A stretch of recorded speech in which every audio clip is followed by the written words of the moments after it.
Welcome back to the New World Next Week. I'm James Corbett of CorbettReport.com.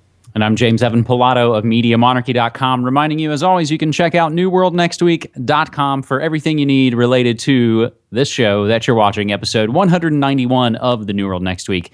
James, we'll begin with a story we've touched on all throughout the life of New World Next Week, and it's something we want to keep the audience and ourselves up to date with, and that is the constant moving of the goalposts, the constant lying and obfuscation, and folks just asking for a justification. Federal judges order Obama to release memo justifying assassinations of Americans. This coming from the always informative allgov.com. The Obama administration has been ordered by a panel of federal judges to release its legal justification for assassinating Americans suspected of terrorist ties. Critics of the controversial program have sought the legal memo in question since the 2011 killing of Anwar al-Awlaki, a U.S.-born cleric who died in Yemen following a drone strike. The Obama White House has insisted that the government can lawfully assassinate Americans who join up with terrorist organizations. In the case of al-Awlaki, his purported ties to al-Qaeda justified the decision to target the man from New Mexico. But the administration had been unwilling to reveal the legal document that formed the basis for killing al-Awlaki and others like him. This refusal prompted the American Civil Liberties Union, the New York Times, and even two of their reporters, Charlie Savage and Scott Shane, to sue the Obama administration to force the memo's release. James, we've seen this push back and push away time and time again. Can this reach the point of them actually producing the justification? More to the point, even if they do, how long will that actually stay in the news cycle? How long will Americans even care about it? And I say that not flippantly. Remember, it was 9 years ago now that John Yoo was questioned by Doug Castle. If the president deems that he's got to torture somebody, including by crushing the testicles of the person's child, there is no law that can stop him. To which John Yoo says, no treaty.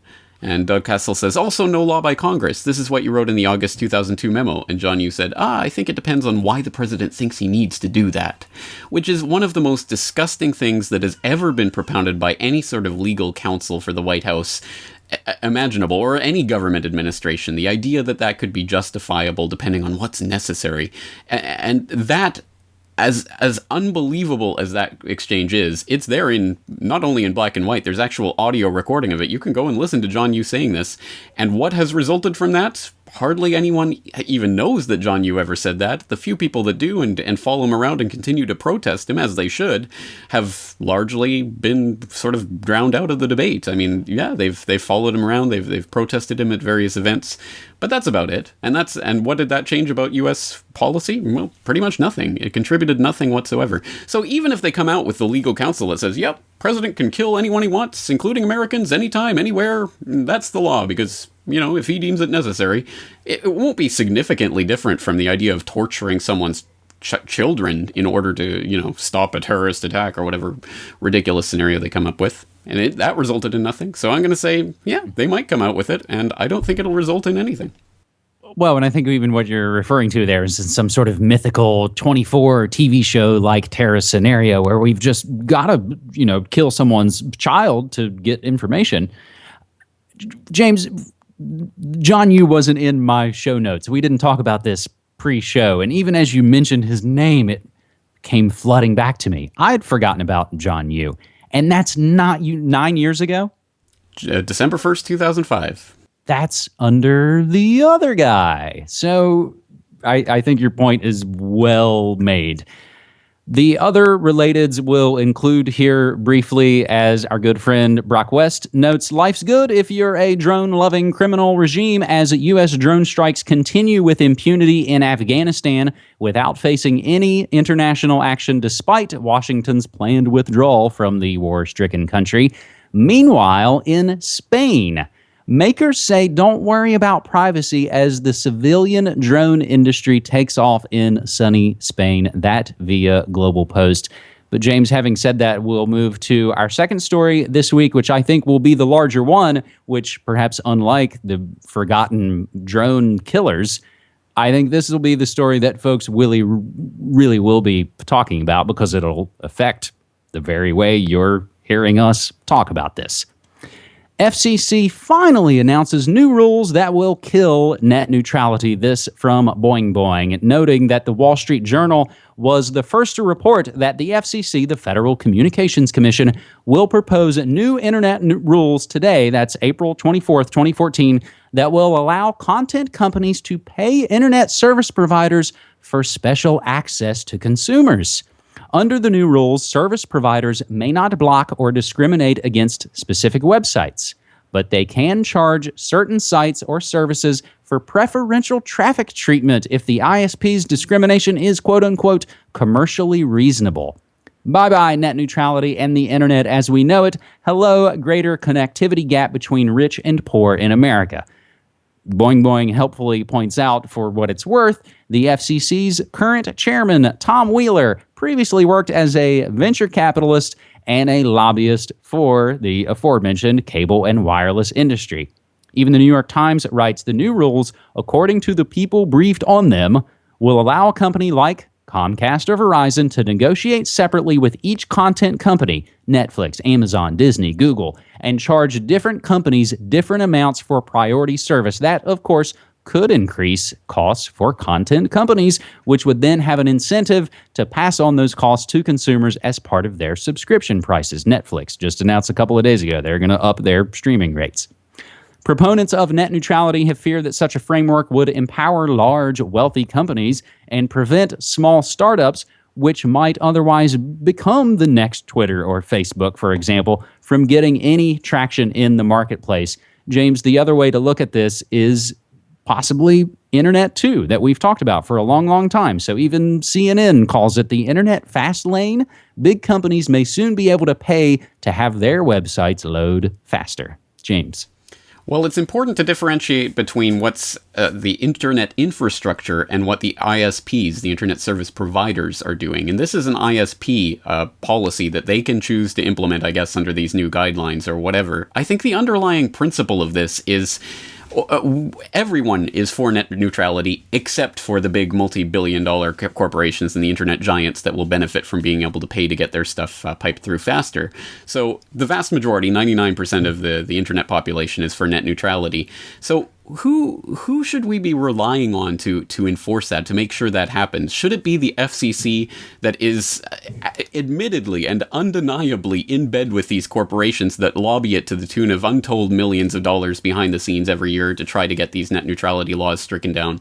The principle here is that if you give the government the power to regulate the internet in terms of ISPs have to do these arbitrary things, or they can't do these arbitrary things, or they can do these things in certain situations, then you've just ceded the game to these big corporations that own the FCC. How much input do you or I have over what the FCC decides to do, or the government regulatory agency of any country that we might happen to be living in? Pretty much zero. I mean, we have zero say in this. The corporations have a much bigger say. So should we leave it to the government to decide this? Of course not. What are the alternatives?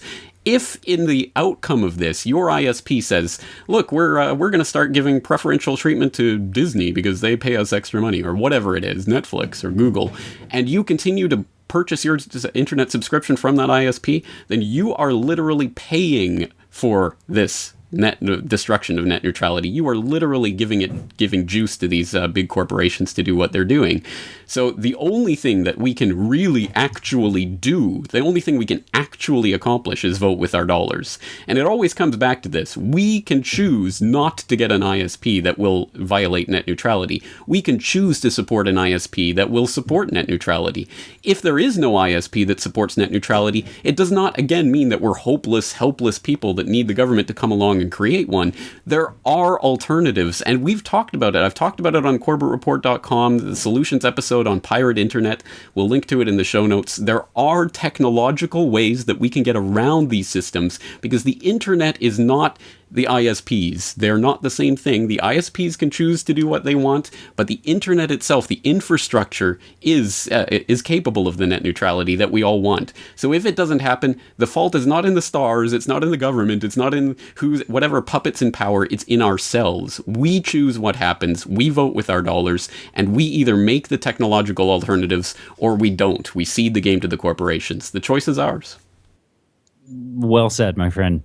The one related I'll add to this second segment is a story I find really interesting. It's ongoing, and it's something I wanted to note a few weeks ago.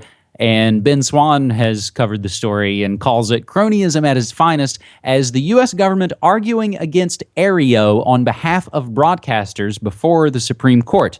I'll just give you the brief intro because it's a big, fascinating story that, as everything we cover on this show, we'll give you the links. You go do more research for yourself. The United States Supreme Court has begun hearing arguments over whether or not streaming company Aereo can continue to share broadcast content with customers without paying a fee to those broadcasters. The case is American Broadcasting Companies Incorporated versus Aereo Incorporated, which is funded by Barry Diller, who is no small player in the broadcast game anyway. So again, I implore you to go check that out. As we move, James, to our third and final segment this week, and perhaps we could even call it another segment of good news. Hashtag MyNYPD attracts photos of police violence and abuse. When the NYPD's Twitter account asked people just a few days ago to tweet photos of their interactions with the New York Police Department and tag them hashtag MyNYPD, the outcome was pretty predictable. People who feel that the NYPD stands for unchecked brutality, mass-scale stop-and-frisk racism, and the violent defense of the ultra-rich, combined with the official impunity, flooded the tag with photos of NYPD violence, and we will provide some of those links for you. As DigiStrategist notes on Twitter, the folks behind hashtag MyNYPD are learning the tough lesson right now, and I think we kind of see this with a lot of corporations who think people are just going to line up to sort of kiss their feet and kiss their butts and talk about how much we love their corporate crap. So there are some pretty brutal photos and things that have been tweeted back out using hashtag MyNYPD. But I think, James, it's another fascinating case of people kind of turning the tables on these sort of ham-fisted publicity stunts. It certainly is, and I think you're exactly right. It's so bizarre that whoever came up with this thought it would never backfire like this. That would be my first thought if I was in that position in the NYPD. How are people going to actually use this hashtag? And I mean, it's so obvious that people would pick up on that, but at any rate, yeah, it's a good sign that people are not asleep at the switch, and people will shove this back in their face. But I guess this raises an interesting question. It's a kind of a fun story, but it has a serious angle to it. I guess there are the people who say, well, this is how they're going to collect the information on who's against the NYPD, and they can use this as kind of a surveillance tool. And then there's the other people who say, well, screw them, and who cares? We're still going to use this against them because it's the propaganda war. Which side of that line would you come down on?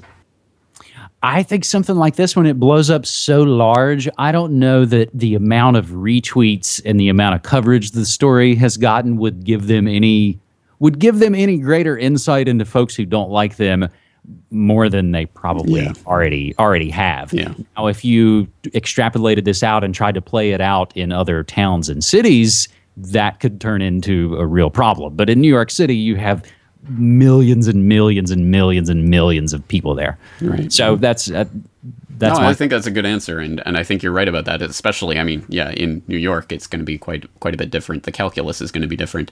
But at any rate, yeah, I think it's a beautiful thing. And if there are listeners and viewers out there in the New York area who have their own stories to share or pictures or what have you, and if you feel comfortable sharing it on Twitter, then do so. And people around the world, if that's something that you want to get on board with. But at any rate, I think it is good to shove the propaganda back in their face and show them that people aren't going to go along with it.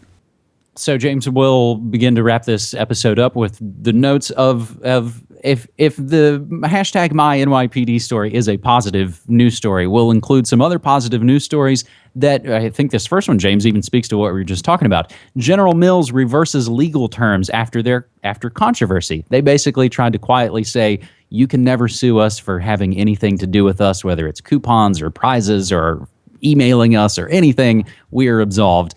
People found out about it. They immediately capitulated and changed it back. So, other good news stories. Federal judge approves class action case against Ford and IBM for helping South African apartheid. James, you and I were just noting that Barry Soetoro is over in your neighborhood meeting with Shinzo Abe, and the good news out of there, not an unmitigated good news as we note, but it's unlikely to produce any TPP agreements, the Trans-Pacific Partnership. Colorado crime rates down 14.6% since legalizing marijuana. Open source comes to farms with restriction-free seeds, and Vermont poised to enact some of the toughest U.S. GMO labeling laws yet. And even their governor is proud to say that he's the first one to kind of put this on the books.